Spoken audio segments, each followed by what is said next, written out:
Ministro de Defensa, buenos días. Bueno, hablemos de los retos. Evidentemente, y en los últimos tiempos, hubo mucho ruido en la relación Ejecutivo y las Fuerzas Armadas. Incluso el ex ministro de Defensa, Fernando Cordero, antes de renunciar, deja firmado 2 polémicos acuerdos. En ese sentido, el ex ministro de Defensa también, José Gallardo, el general José Gallardo, dice que el nuevo ministro debería dar marcha atrás a los acuerdos. ¿Es una papa caliente, señor ministro? Bueno, la verdad, sí es un poco complejo el tema, porque hay todavía algunos cambios que hacer en distintos lugares, en el Ministerio de Defensa particularmente. No puede confundirse y no debe confundirse la necesidad de que exista disciplina, verticalidad, una estructura piramidal, un respeto restricto al mando, con mayores niveles de equidad en las Fuerzas Armadas. Y había confusión sobre eso. Se pensaba que como el general, el coronel, el capitán, etcétera, tienen mando, por supuesto, y deben seguirlo teniendo de manera irrestricta y absolutamente disciplinada con la tropa. Eso tendría que ir de la mano con importantes diferencias, incluso hasta en los momentos que tienen que ver con la comida, con la distracción, con los espacios comunes. Y eso no es correcto.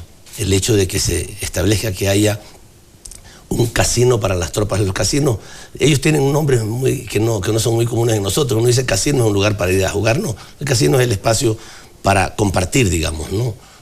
O el lugar para el almuerzo, el comedor. No le llaman comedor, le llaman cámaras, tienen nombres especiales de ellos. Pero había lugares reservados para la oficialidad y lugares reservados para la tropa. Eso tiene que terminar. No es necesario, no pierde nada uno, no pierde la autoridad nadie por comer junto con la tropa, por compartir, por tener los espacios comunes. Y eso así se pensaba. Pues eso ha ido... Afortunadamente en algunos lugares ya estaba modificándose y en los otros hay que terminarlo. Pero sin embargo eso, y más allá de este tema del casino, de la cámara, de la equidad, etcétera, etcétera, daría la impresión de que existe un malestar en la élite de las Fuerzas Armadas, pero sobre todo en el cuerpo de militares pasivos. En ese sentido, ¿cómo se piensa neutralizar esa especie de malestar? A ver, los militares pasivos son militares pasivos. Ya no están en las Fuerzas Armadas, eso tiene que quedar claro. Lo que pasa es que a veces se da la impresión de que porque 10, 20 personas, que no son todos los militares que están en retiro, tienen posiciones políticas, entonces se dice los militares pasivos. No, hay miles y miles de militares que están retirados o en el servicio pasivo que no están en esas posiciones, pero porque 20 lo hacen, entonces a veces se generaliza equivocadamente y se piensa todos los militares pasivos están en esa posición. De ninguna manera. Pero esos 20... Los militares pasivos, digamos, entre otras cosas, deben estar muy satisfechos con las importantes mejoras que se han producido, no solamente para sus ingresos, sino para los ingresos y para las condiciones de vida de los militares activos, que han cambiado sustancialmente. Pero esos en los 20 militares pasivos que dice Ricardo Patiño, nuevo ministro de Defensa, o tienen mucha influencia o tienen capacidad de hacer mucho ruido. Y digo esto básicamente por el tema de que tradicionalmente han hecho ruido. Y además hay un tema que últimamente ha generado más ruido de lo común, que es el tema ISFA. Claro, por supuesto que tienen mucha capacidad de hacer ruido, tienen influencia. Incluso pueden tener influencia en algunos militares activos, pero esa es mínima.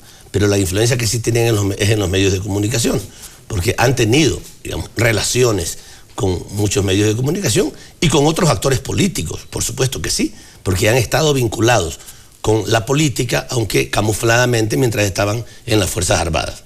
Ahora se revela con mayor claridad lo que han sido, gente que han sido, digamos, evidentemente servidores de otros países y no de nosotros, ¿ya?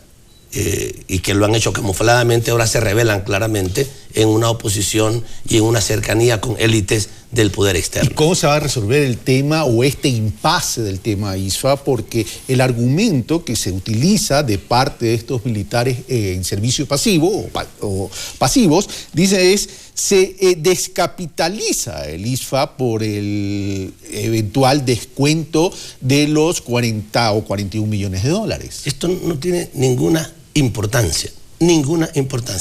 Todo lo que reciben los miembros del servicio pasivo corresponde al pago que hace el Estado ecuatoriano. Que tengan esos 41 millones, o que tengan 100 millones, o que tenga $1 millón. Igual, el Estado ecuatoriano es responsable de las pensiones jubilares, independientemente de eso. Lo que pasó respecto a esas adquisición de los terrenos es una cosa que tiene que ver con el cumplimiento de la ley, y la ley tiene que cumplirse. La ley no se había cumplido, se había producido un error y por tanto había que corregirlo.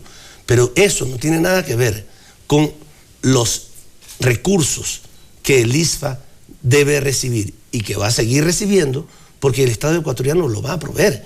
Si eso estaba claro antes, ahora está mucho más claro con las enmiendas constitucionales, cuando se dice con absoluta precisión que el Estado ecuatoriano es el responsable de las pensiones jubilares de los miembros del servicio pasivo de las Fuerzas Armadas, de tal manera que no hay ninguna razón para preocuparse. Pero ese error había que corregirlo, porque se estaba pagando un valor que no correspondía a lo que la ley establece que tiene que pagarse cuando se hace una transferencia de inmuebles entre organismos del Estado. Un error que ha generado todo este ruido, un error que en todo caso habría que hacer una evaluación de responsabilidades administrativas y de otras responsabilidades en caso de que no haya la devolución de los 41 millones.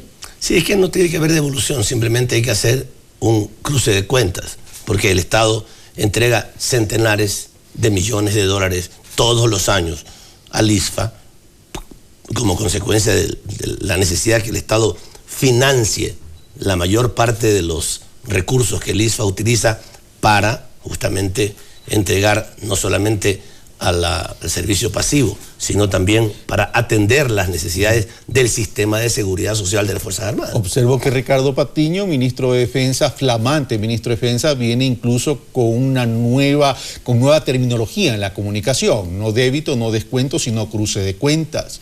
Cuando Ricardo Patiño dice también debemos trabajar en equipo, ¿significa recuperar el diálogo? ¿Se perdió ese diálogo con las Fuerzas Armadas en la cúpula militar? Especialmente con la anterior, en algún momento, digamos, yo estoy claro, y lo hemos visto a nivel de los medios de comunicación, que hubo un cierto desencuentro entre la cúpula militar y el ministro de Defensa. Hubo expresiones de ellos que fueron más allá de lo que el ministro de Defensa habría autorizado, y esto no puede suceder, así como tiene que haber un absoluto respeto a la autoridad en el interior de las Fuerzas Armadas, también lo tiene que haber entre las Fuerzas Armadas y el poder civil, el poder militar, digamos, el servicio militar, el poder policial. O sea, la fuerza pública en general. La fuerza pública en general debe estar, sin lugar a dudas, sometida al poder civil. No debe haber ninguna discusión.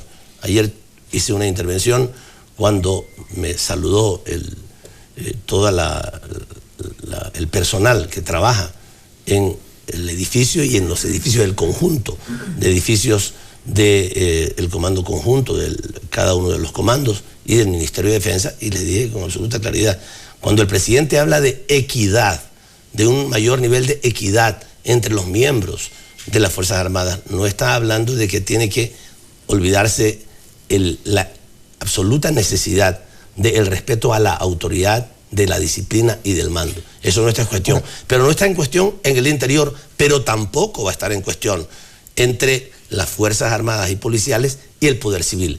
Ellos no pueden deliberar respecto a las decisiones que el poder civil toma, ¿ya? Que el gobierno nacional toma respecto a lo que debe hacerse o lo que no debe hacerse. Eso corresponde, esas decisiones corresponden al ministro de Defensa o al ministro del Interior. Y eso tiene que estar claro. Si en algún momento hubo una confusión, pues esa confusión deberá terminar. Okay, pero eso en términos de relacionamientos, vamos hablando y con esto vamos. Ahora, perdóname, solamente es que tú me preguntaste esto y yo no lo contesté de forma completa. Esto no significa que no tenemos que conversar. Por supuesto, yo tengo que dialogar y desde el jueves estoy en permanente comunicación y contacto y en conversación con la cúpula de las Fuerzas Armadas, con el jefe del Comando Conjunto, con el jefe del Comando Conjunto, con los comandantes de fuerza, y he visitado ya algunas bases y estoy conversando con ellos sobre todos los temas, conversando todo lo que sea, pero después de que conversamos y que yo tomo una decisión, esa decisión tiene que cumplirse y tiene que obedecerse. Okay. En eso no debe haber discusión. Pero vamos a lo siguiente, uno conversa para algo. Siempre uno tiene que preguntarse por qué y para qué. Esto tiene que ver con un fortalecimiento de un nuevo rol de las Fuerzas Armadas de acuerdo a la Constitución y de acuerdo a la coyuntura actual y a la realidad actual del país. ¿Y cuál sería ese rol? A ver, y con esto terminamos. Con el rol, Carlos, que ya se ha definido, hay una agenda de la defensa que está aprobada y definida desde hace algunos años atrás, no es una agenda que yo vengo a establecer, que es una agenda que corresponde a las Fuerzas Armadas en épocas de paz. Eso es todo.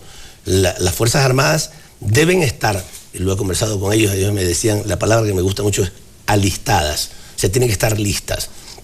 Su equipamiento, la formación del personal, de la tropa, de los oficiales, ellos deben estar listos primero para cuidar el territorio, tienen que hacerlo permanentemente, pero además listos para una situación defensiva. Pero en épocas de paz tienen que también proveer su apoyo, respaldar el desarrollo del país. Y por eso ellos están en muchísimas actividades. Ahora en las inundaciones están ahí, en Milagro, están en Durán.